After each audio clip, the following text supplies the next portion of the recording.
Okay, so moving on now to some superheroics for a bit. So let's start off with Doom Patrol Season 2. Right. Ricardo, just for you to do this quick run through Sure. of what it's about. But Right. before I start, so I'll confess, so the last time when I talked about the first 3 episodes of this new season here, I told myself and you guys that I was going to try to rewatch the first season. Unfortunately, I did not get around to it because just a lot of Right. things happened. So yes, once again, I had to go back in and try to remember things, figure things out, and remember, oh, this guy and that character and this situation and that place and whatnot, right?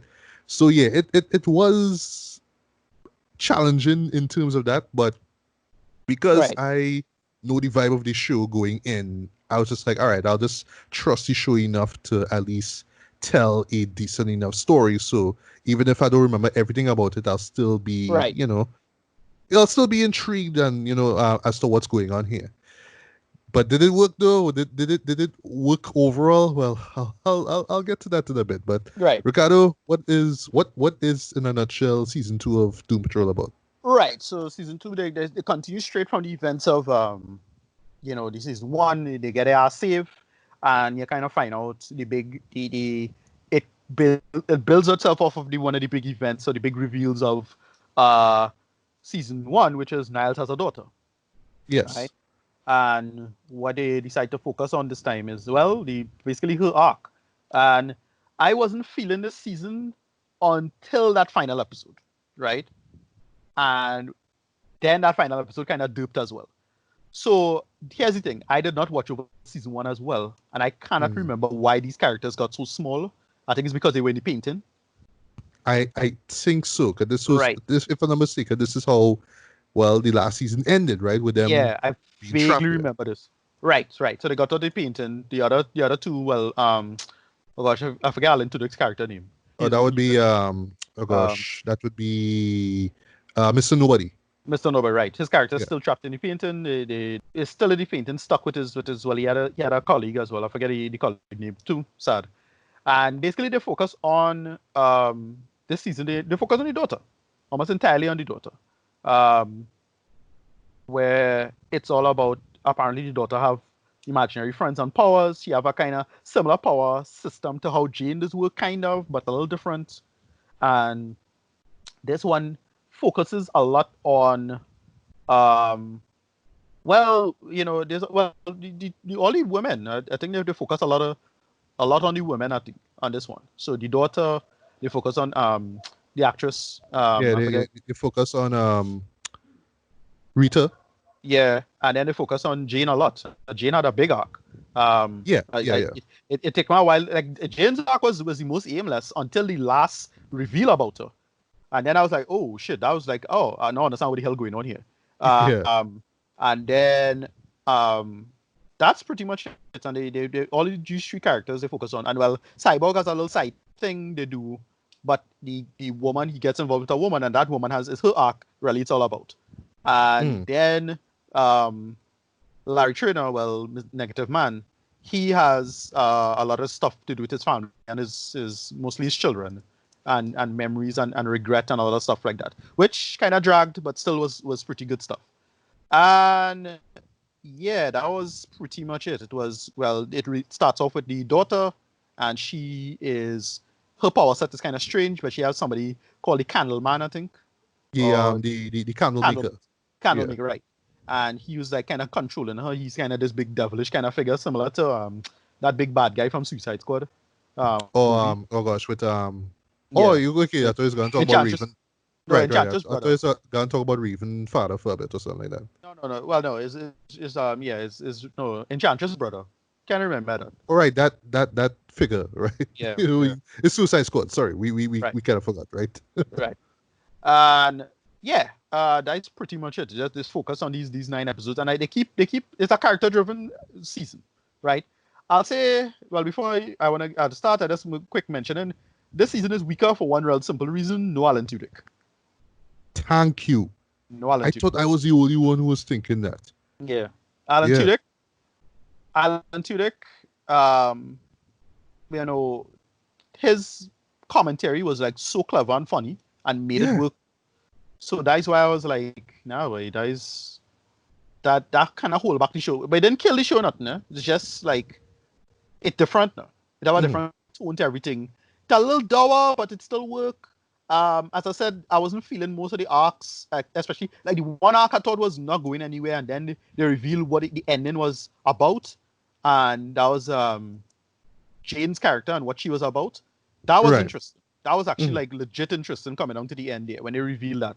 And then the ending has a really sudden ending. I thought, wait, episode 9 is the ending? I thought I'm missing an episode. And it's like, no, that's the finale. It's like, all right, they kind of hit me a Titans kind of vibe going on, you know. Yeah. Where they go on, where we go and see the finale next season now. Yeah. You know, the Which actual which which finale which next I season. which I hate, by the way, because Yeah. but I'll get to that in a bit. But yeah. Right. Cliff, he had an okay arc with the daughter, but it was really similar to season one. But I get where they was going for with Cliff and the memory stuff. And again, when Niles confessed to them last season and him trying to address a lot of that stuff. But I felt this stuff didn't really go much anywhere. And then yeah, that's it. I think that's it. But they had a little side stuff that really worked and it was funny. The best episode for me is the baby episode, right? So a certain character has a baby and it's Oh yeah, absolutely yeah, yeah. hilarious, It is. It absolutely is hilarious. actually. What I work and then they had some space stuff that was kind of cool too. That was okay. But Hmm. yeah, this one was not as engaging as season one only because Alan Tudyk wasn't here. Like if they had Alan Tudyk doing commentary or they got another character to do commentary, it would have worked or at least be a little more interesting and lively. But I just it just wasn't as I don't know what to say vibesy. You know, it was just different, right? So that's about it. Right. All right. So let me share my thoughts with it without spending too long, right? Because I know you all got stuff to do, right? I got stuff to do as well. So here's the thing. What makes Doom Patrol work as a whole, right? Is the theme of it. That's the idea Yeah, of, oh, we're these misfits that society don't understand and they don't love, and we just have to find our, we just had to, unite now. We just had to find our own niche, basically, whatever you want yeah, to call yeah. it, right? Right, Um, so that would explain the tone of it, why sometimes it would be kind of dour, then it might be hilarious, it might be a little transgressive, sorry, yeah. then really over the top and all that kind of stuff. Like the show, that the movie actually that it reminds me of a lot is well, the Rocky Horror Picture Show. Right, yeah, Right, which is, well, you're taking like these transgressive themes and whatnot, you know what I mean? But you're using that to kind of explore, oh, there's a freak in all of us, there's a misfit in all of us, all that kind of right, stuff. right. Yeah, That's it is why that. Yeah, it's such a well-known cult classic, right? But the point again that is that this show itself, and this is not a problem for me, but this show really is trying it. I wouldn't say it really hits the landings yet, but it's really trying to be a cult classic of a show. You know what I mean? It's trying to yeah, be yeah. so distinct, so unique, so different, right? Right, It's not just off of the visuals, but it's the characters themselves, right? Like you'd have guys like Flex Mentalo, you know what I mean, who we yeah, mentioned right, last season. He actually shows up in well, the episode that you mentioned with the baby, which is, yes, the best episode, right? And then in that a particular episode, which actually is one of my favorites, we see characters from, well, the figure, you call it, of Danny the Street, right? Which I remember right, for the right, first time I saw it was like the weirdest thing ever, because it's an actual street, but it's an entity that could right. Yeah, form into different things. And in that street, well, the community that he builds, well, there are a bunch of, I don't want to say, well, let me just say characters with powers, but a majority of them right, are, well, part of the LGBTQ community as well, right? right. Yeah, So, it fits within that whole, it's weird, but, you kind of had to just stick with us for a while, and then you realize, you're not all that bad. You know what I mean? So that's kind of like the appeal of it, right? How weird it is, but once you go in, it's like, oh yeah, I could kind of see a bit of myself in this character or that character, all that kind of stuff, right? So that works. That and it carries over well enough here. Also, I really dug how the characters themselves, like, okay, like the Mr. Nobody is gone now, so to speak. right, But here's more like, all right, well, we still have a lot of shit in our lives that we have to deal with, right? So everyone has their own baggage that they have to deal with. The chief has to deal with his with his daughter, and then, well, knowing that she is this harbinger of doom, you know what I mean? Right. He kind of wants to spend more time with her, but then he kind of gives up the immortality that he had to save them Right. from being shrunk, and now he just wants to spend the last remaining days of his life with her and all that kind of stuff. Same thing with, forget the names here, with Niles, sorry, not with Niles, with Cliff, you know what I mean? Him Yeah. wanting to reconcile with his daughter. Larry wanted to reconcile with his son and grandson. Jean trying to deal with all of her personalities. There's a subplot involving one or two characters that killed. I don't want to say how, or yeah, and disappeared actually. So you know what I mean. It's her trying to deal with that. Very little bit more about where the characters came from and all that kind of stuff.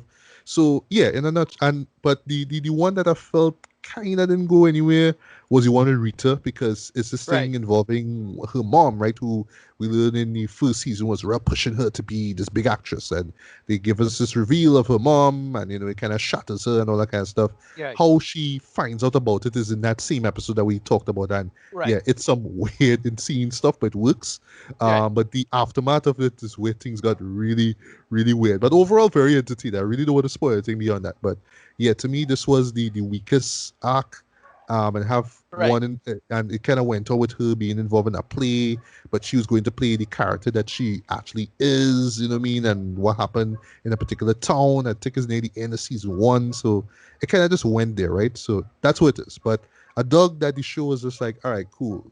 Characters, sorry, super powered characters dealing with shit. This is what they had to deal with, right? Cool. Here's the problems with the show now. Now to go deep into problems, right? Once again, that's seeing too long. As I said before, no Mr. Nobody Dread. No Yeah. Mr. Nobody. Yeah. Like, yeah, he was just such a great villain. And what I like too is how how he used to break the fourth wall. You know, he was kind of just talking to you, and it's like, Yeah. you're really getting what going on here. You really like this navel gazing superhero stuff. If this is your thing, I think he says in the first episode, like, yeah, if you like navel gazing superheroes, yeah, yeah, keep on watching it. I mean, but here, because there's no big body involved, like you have a few villains that show up, but mainly it's about Dorothy. That would be that would be the Yeah. chief's daughter, Niles' daughter. Yeah. Yeah. Niall's daughter, sorry. Yeah. And it's about her being this threat and this threat, but you don't really see it. You know what I mean? It's just all this talk about she's a big threat and something big is gonna happen. It's only near the end that you do get the sense of what's Right. going on. There's a moment where I was just like, dude, what's the point? And this is where Yeah. she actually leaves. Now she jumps on a spaceship, goes to space. Great moment actually, but the way how it ends, where um Niles literally sacrifices Cliff, you know what I mean, in order to keep his daughter safe. Great moment to stop off Yeah. at, only within the next episode to show them back on Earth moving normal. Yeah. Like I thought he was going to stay in space. Can you say he's not going back home now? But I didn't mean that he was going to go to some theme park and this is where the finals episode takes place. I'm like, what? You know what I mean?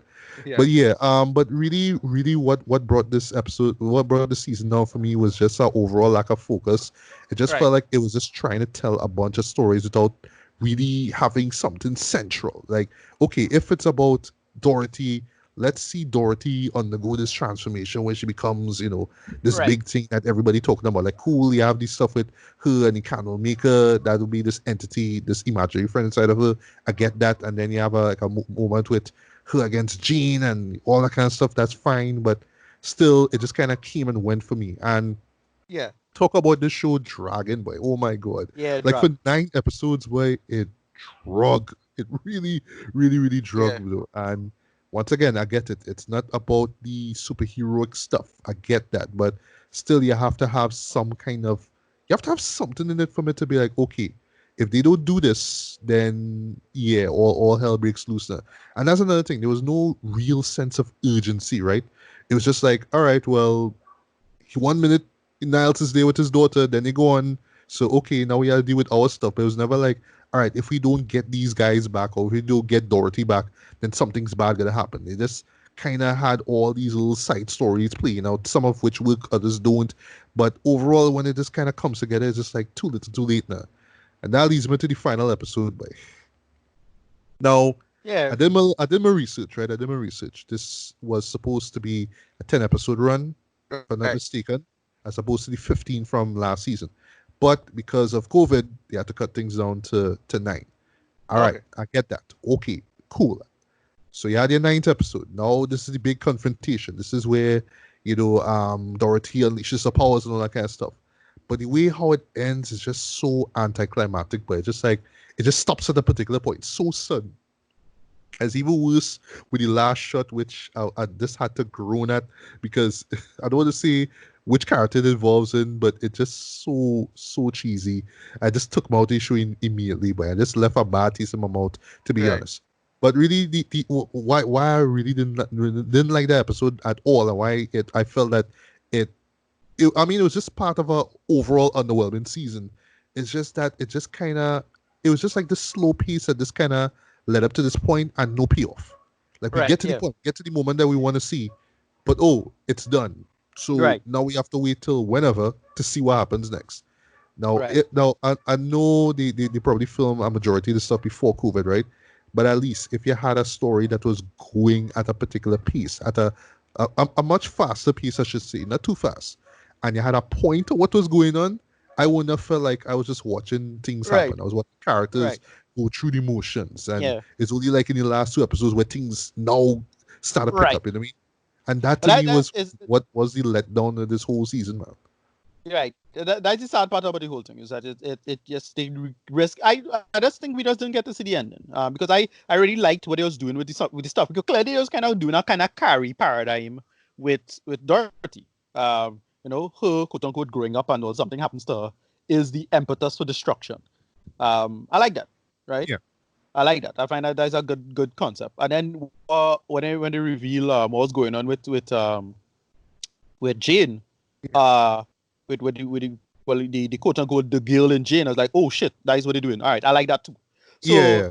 right, so it's stuff like that. Again, it was leading up to end, and we just didn't get to see the finale. As far as I'm concerned, the season is done. That's how basically I had to let's interpret it. Sorry. Um, Yeah, but man, I don't know. Like I just felt it could have just gotten to the point quickly instead of just all these kind of seemingly pointless meandering. Well, I should say meandering actually. right. Um, arcs involved with these characters. I will say though, you know, what I mean, acting is still great. I mean, well, Diane Guerrero who plays Jean, she absolutely kills it here in the Yeah, she's season, great. because she's given a lot to do here, not just with personalities, but just with emotions and just with where the characters inside of her, were originated from and where they leading up to basically. Yeah. I was kind of let down by the final episode where we kind of see Jean, you know what I mean, how she was from the beginning and what led her to becoming the Jean that we know now. Right. I felt like once again, like you like I understand, you know what I mean, like if once again, if it is that I knew that we were going to get a next half or another episode after this, I would have let it slide. But here, I just felt like, okay, now you're gonna drop this on us. You know what I mean? Like you could have bring this up a little earlier on in the series, man. You know what I mean?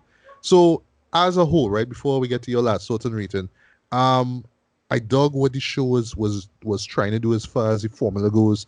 Giving us these dramatic look. Giving us a dramatic look at these freaks. You know what I mean? These misfits basically, and I like that, right?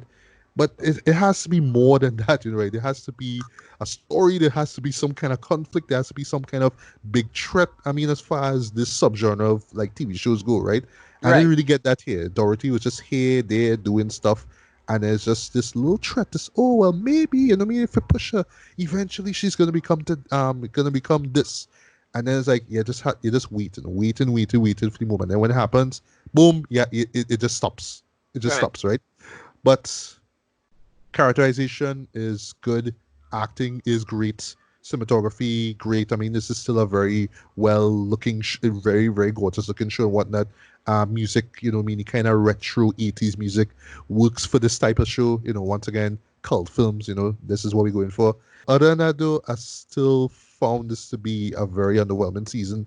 Not just because of the short season that we got, but mainly because kind of a lack of focus, not a big threat, nothing to really keep you engaged other than, oh, these are characters that I like and I like when they go through the motions, but that's just it really. And it's only near the end, it was like, oh, well, we really have to tell this story. And it's like too little, too late, man. So not saying it was on their part that they should have rushed things. They could have rushed the final episode, but still they could have gotten to the point way quicker, man. So rating wise, I give this a decent 2.5 out of 5, man. I Yeah. mean, watch it if you want to, but I'd skip this if I were you. Or just Um. wait till the next season comes up, which Right. of course will be, you'll see what happens, how this season would have ended, and then Right. you can just kind of watch everything from the very first episode because I recommend doing that, and Right. then just leading into that new season. I think that's the best way to kind of watch this. But this one kind of felt aimless, kind of didn't Right. really go anywhere for me, and it's even worse because I did not watch the first season. So Right. that's my thoughts. But your last Uh. thoughts on rating? Yeah. 7 out of 10 for me, and mostly because it just it have no anecdotic. B, it's just didn't tie. Like I get the feeling that the final episode would have tied stuff together because I thought episode 9 was tying stuff together. It And was, but right, it just stopped, and I and it got just my stopped. hungry. Yeah, so whatever. It's like if episode 10, episode other see this. Well, whenever they clearly do the Titans thing, right? So it gonna be the quote unquote season finale as a season premiere kind of thing gonna happen most likely next time around, hopefully, right? So we think I don't think the show get canceled or anything like that. I think once COVID blow over, we should be fine. So that is it. All right, so keep it with superhero shows again. Let's talk about Umbrella Academy. Okay, So so I you did didn't not see it, watch this. No, I didn't watch this. yeah. So all right. So my initial thoughts of the first season is that I enjoyed it for what it was, though, but I felt that, well, in this case, it was just 10 episodes. I felt like it did seriously drag, though, because we were talking about like close to 60-minute or 55, 60-minute episodes, a Right. lot of drama, a lot of downtime, you know what I mean? But um a dog, and this is me going into this world for the first time ever, right? So you know what I mean, it dragged a lot though, but I got where they were coming from, so I wasn't blown away by it all that much, but I dug the appeal of it, right? And and for me, I kind of wanted more action, but then it's only afterwards I realized it's not that type of show. Well, not exactly, Right. right? So unlike Doom Patrol, I actually recapped the first season of Umbrella Academy. Why? Well, simple. Season 1 of Umbrella, 10 episodes. Season 1 of Doom, 15. Come on. Right. 10, 15. Ah, Right. right. So, yeah. So, I took my time with it, right? Just kind of watch it, like probably a couple episodes a day, all that kind of stuff, right? I didn't binge it, right? Yeah. Yeah. Even this new season here, I didn't binge as well, which is probably why it's taken so long to talk about it, right? But long story short, where the season picks up is exactly where season 1 ends. Where okay, so in the first season we are introduced to the Umbrella Academy. This is well, basically 6 characters, well, 6 young individuals actually who have superpowers, right? Who have a special skill or whatnot, I should say, not powers per se. Right. They were all born on a particular day in, I believe it's 1989 or something like that. And they were all, and the women themselves they just suddenly gave birth. That's it. They just suddenly gave birth, right? So kind of like a Virgin Mary kind of thing, kind of, right? And this really crass individual, really a flat out asshole, I should say, by the name of Reginald Hargreaves, played by Colm Feore. He adopts them and he pretty much trains them to be superheroes themselves. Yeah, just to save the world, basically, right? What happens, well, where the show opens is that he dies actually, and later on we find out how he dies. But also one of the 6 kids, this would be Ben, right? He dies as well too. It's never really shown how it happened, but in the season here they kind of explain that he was in the middle of a mission and he got killed, right? And he was at the moment, well, the most powerful person in that group. But in the first season we realized that actually the most powerful individual is the character of Vanya, right? Who is, well, number 7, right? um Actually it's 7 characters basically, right? Well, yeah, it's 7 characters in the show itself. Where we open up, you see 6 of them because Ben is dead, right? So long story short, we realize that Vanya, who's played by Ellen Page, right, aka Kitty Pryde from the X-Men series, Right. um just to make a dumb little X-Men joke, she's basically Phoenix, right? She Yeah. is Yeah. this harbinger of death and destruction. She has this really cool skill set where if she focuses on a particular sound, kind of like a tuning fork, she would just kind of release this big kind of like force field that could just kind of knock people out or just destroy things, right? So she's just incredibly powerful. But where the first season opens up is basically her like basically in the series we learn that she will bring about the apocalypse, right? Right. And then we kind of see how it happens because in the process of the other members of the academy trying to stop her, a beam is shot onto the moon and it destroys the moon and a bunch of meteors just crash land into Earth, thus causing, the end of the world, right? But what happens is that we have the character of number five. He doesn't have a maiden name per se, so they always call him Five, right? So he has the ability to basically jump through space and time, right? So yes, we have the space-time continuum involved in this show here, right? So he manages to save his family before, well, the world ends, right? And what Right. happens as this season comes in now, they pretty much wind up in the early 60s, which caught me completely off guard. So what happens is that not all of them crash land together, right? I want to say crash land. We're talking Terminator logic here.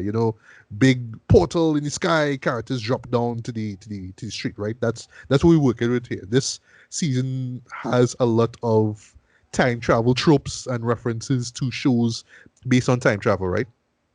Right. Which might tick some people off. Could be like, yeah, I see this already. I know where this going. But the way how they make it work in the story, I actually dug. But anyway, so characters kind of crash land, but the problem is that they crash land in different years. So some characters will land in 61 or 62 or whatnot. I think it's two or three characters. One is Vanya herself, who lands in 63. I believe it's her. If I'm wrong, let me know. But Right. Five is the one who lands in 63, and when he lands, he sees, well, the apocalypse itself. But what happens is basically the Russians invading America. It's this big war going on. It's a really really cool scene actually, because like he lands smack dab in the middle of this war, and he sees the other members of the academy fighting of the Russians, and well, they drop nukes and they get killed, right? So Five, being this person who already established in season one, is the type of person who has to stop the apocalypse or else, because he's that type of person. And I mean, the apocalypse is happening in 10 days or 5 days. Like, I think it was in a week's time in the first season. Now Right. it's 10 days before the Russians attack. And, well, the reasoning behind it is, well, another time travel trope has to do with JFK. JFK's Okay. assassination. Right. So a plan will take place, kind of similar to Watchmen, kind of wink wink moment involving Dr. Manhattan, Right. where America will be blamed for an attack. Sorry, Russia Right. will be blamed for attack. This is both Watchmen and Terminator in a sense. So Right. one country blames the other for attack. They launch nukes. And response, boom, Judgment Day. So that's it Right. right there, right? So now, basically, in 63, Five has to run into his other family members who have long since integrated into society because they realize, well, we can't go back home, so we kind of have to do our own thing, right?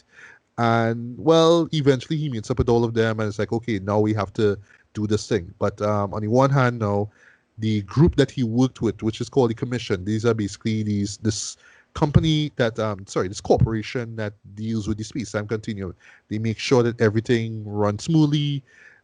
If need be, they would go into certain years or certain dates to fix timelines now. So Five, well, at the time he was older, because another thing I forgot to mention, well, in this show he's shown as this 15-year-old kid, right? But Right. in actuality he's like in his 50s, right? Because when he kind of went back to the present to meet with his family in season one, he came back as a kid, but actually he's really old, right? So at the time, when he was working at the commission, he was this like hired assassin. And actually, in the first season, we had two of those assassins go after Five. This would be the characters of Chacha, who is played by Mary J. Blige, and Hazel, right, who's played by Cameron Britton. Chacha is killed in the first season, by the way, but Hazel shows up in season two, basically to do the come at me if you want to live thing to Five, basically to save his life, and then he gets killed, right? But he learned something about the JFK assassination, and this is where things spring up. So, long story short, our characters are in the 60s, early 60s. They have to deal with their own little personal problems, but they all have to team up to stop this big threat. The question is what the threat is. And kind of a slight spoiler, it involves Vanya again, right? And it's kind of ironic because she kind of ends up being amnesiac, being an amnesiac. Sorry. So once she kind of finds out what her powers and skill sets are, it's just like, oh well, yeah, she could bring about the end of the world once again. And that's it as far as the premise goes, right? So just to get this out of the way, I dug the hell out of this second season, boy. This was a massive step. Well, I don't want to say massive, but this was a considerable step up from the first one. But I was so shocked. Like first one I was complaining about, oh well, I mean it dragged and it just felt like it was just moving really slow and going nowhere. This one the pace was tighter, it moved a lot faster. For one thing, the episodes are a lot shorter, so instead of like 55 minutes you get in like 40 45 minutes. So everything just moved at such a pace.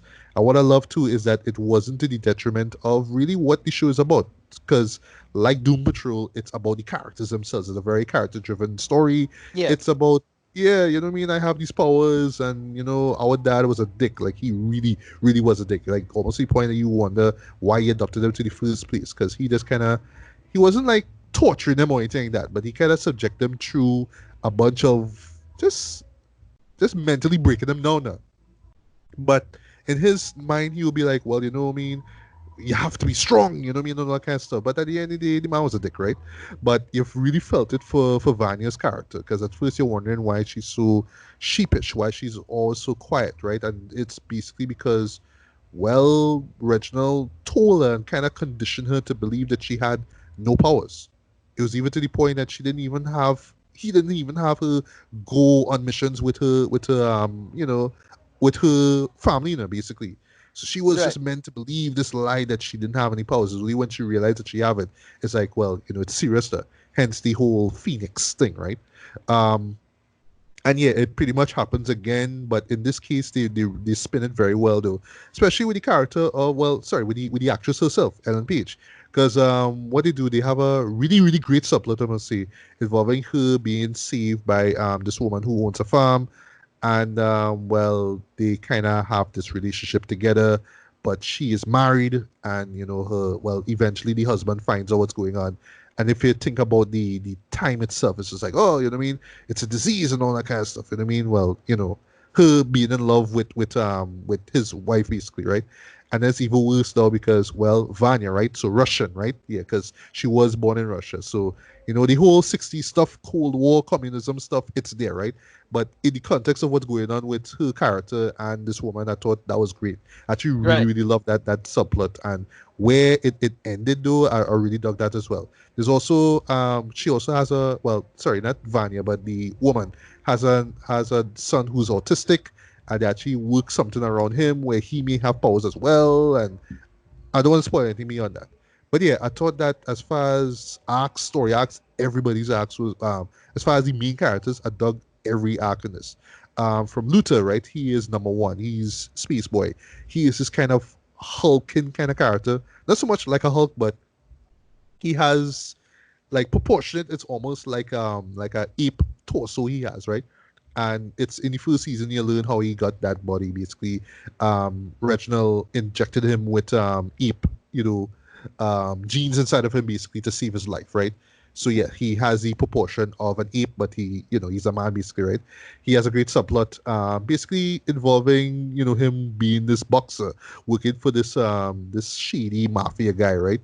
But it's once again what I love about this show here. It kind of goes back to what characters are going through personally, right? So it's always like in his case, learning that his father didn't even care for him. So it's even to the point that the man had him sent to the moon to be there for about 3 4 years, literally for Right. nothing. Yeah, so it's like that. We have Diego, aka number two. He's a guy who, he's just able to well, his skill says that he has these special blades, and he's able to throw it. They're able to curve at a certain trajectory. So think oh gosh, this guy from think Bullseye from Right. Daredevil, Right. except with Right. blades, right? And his thing is just that he's always trying to live up to his father's expectations. So in the first season, he's this vigilante, while pretty much everybody else not about that superhero life. He's still fighting crime, but it kind of comes back and bites him in the ass, basically. I don't want to say how. You have to watch your first season. But here it's like, okay, well, my dad's involved in this threat to kill JFK, so now I must prove myself and I must be the best hero ever. But it's like, no, you don't have to do this alone, right? And there's a nice subplot involving him and the commission, and I don't want to spoil that. We have Allison, right? She is played by Emmy Reaver Lampman, right? She is actually going to be the one who replaces, oh gosh, that girl, that actress, uh, Kristen Bell, sorry, in the show that you mentioned that All reviewed right. earlier, Central Park. Sandra. Okay. Okay. Yeah, so she's the one that will be replacing her because yeah, she's mixed, right? Was So yeah, was the actress name? Kristen Bell. No. No, The it's not Kristen Bell. Oh, her real name. Okay, it's Emmy Reaver Lampel. Okay. Right. I'll look it up. Right. Let's see. Lampman, sorry, Lampman, right? Yeah, yeah. Right. Um, yeah, so yeah, she's replacing Kristen Bell because well, she's mixed, right? So okay. Right. Right, but anyway, so her skill set is well, she's called the rumor, right? And what she does is that she's able to tell, like, basically tell someone, "I heard a rumor that," and she just finishes the line, and the character will do anything she says. So Okay. this is a great moment which says, I heard a rumor that I just blew your minds," and yeah, people's minds literally blew up, and it's awesome, right? Oh shit. Right.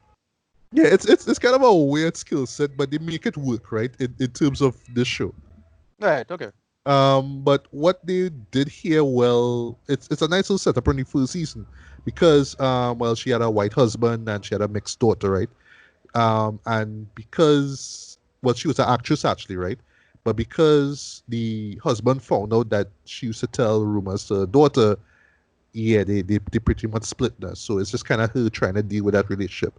So here in this season now, she marries a black man, right? But here's the problem. It's early 60s, right? So we had to talk Right. about civil Yeah. rights. So yes, he is for civil rights. He's a civil rights activist, and yeah, she constantly has to deal with racism. Like, I mean, like there's a subplot involving this particular diner. So every time she goes there, it's like whites only. You know what I mean? And that kind of stuff, and it leads to some police presence and almost close to riots and all that kind of stuff. So it's crazy like that. Um, we have Klaus, right, who is, well, apparently one of the favorite characters in the show, right? He's number 4. He is a drug addict. He's, well, drug and alcohol addict, sorry. He's also gay as well. You know what I mean? There's a subplot involving him and, well, being transported into the Vietnam War and falling in love with a soldier who dies there. And I really love it in the season here where, yeah, you see a younger version of that same guy who died, right? And Right. he's about to go into the war, right? But it's like, Klaus is trying to warn him, don't go and all that kind of stuff. But his skill set basically is that he could communicate with the dead, right? So he could channel spirits and all that kind of stuff. So a subplot which carries across from the first season to this one is that he can see Ben. He can see his dead brother, right? And they do the whole, yes, I'm talking to a ghost, but you're not seeing me talk to a ghost, so I look crazy. They do that bit, but they make it work because, well, the actor who plays Klaus, Robert Sheehan, um, he's excellent in this too. He's just that lovable loser. You know what I mean? Like at first it's like I just hate this guy. He's just such an idiot. But Right. because he's so charming and dumb and idiotic, you kind of like him, right? He's a comic relief, right? But here he ends up starting this cult. I don't want to say how it happens, but it kind of fits with the whole 60s vibe of the show. And then it's just kind of like him just trying to deal with the fact that people kind of see him as a fraud. People can, you know what I mean? He is a fraud, right? And him just trying to get out of that. Um, am I forgetting anybody else? I don't think so, right? But yeah. Oh yes, and also, well, yes. Number 6 does show up. Ben, as I said before. Reginald actually shows up, as in, well, their father. But in this case, of course, he doesn't know who these characters are. And yes, he is involved in a plot to assassinate JFK. But what they reveal around that leads to third season, but I don't want to spoil anything with that. So positives, right? I dug the cinematography. This is a really, really gorgeous, really shot, well directed show. I mean, I dug the visuals for this, the colors, the 60s aesthetic. It also has great choices of music. You know what I mean? most times the show does admittedly rely a little too much on music.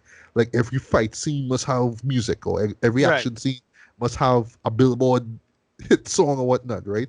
But it still works in giving it its own style, right? 'Cause, yeah, this show is stylish to the core though, but it has a lot of substance to it, and it's just mainly on these characters and them having to deal with the situation here. As far as the situation goes, as far as the premise goes, I really dug this. I dug how urgent it felt. I dug that it's pretty much the Days of Future Past scenario, where Right. characters from the present go to the past and you have to change this and alter timelines and all that kind of stuff. And yes, they do draw on other familiar, time travel tropes and whatnot, but I didn't mind it at all. It was just like, yeah, it's a nice little reference to this show, like the Back to the Future, Terminator, and all that kind of stuff, right? And just the pacing of this, I thought was excellent though compared to last season. It just kept me engaged. And I mean, you have your dramatic moments, but you also have your humorous moments. You have your little goofy moments as well too, but it didn't take Right. away from the urgency and the threat of what's going on as well. I really, really dug that. And yeah, when they took these characters though, you know what I mean, especially like with like I say with Allison and Vanya and those characters, and just related to the race relations and just sexual orientation in the 60s at that time, I thought worked as well. And yeah, I mean, I was really amazed how great the season was though compared to the Right. last one. This was a case where I was so happy that I did watch the first season out for me to get into this one.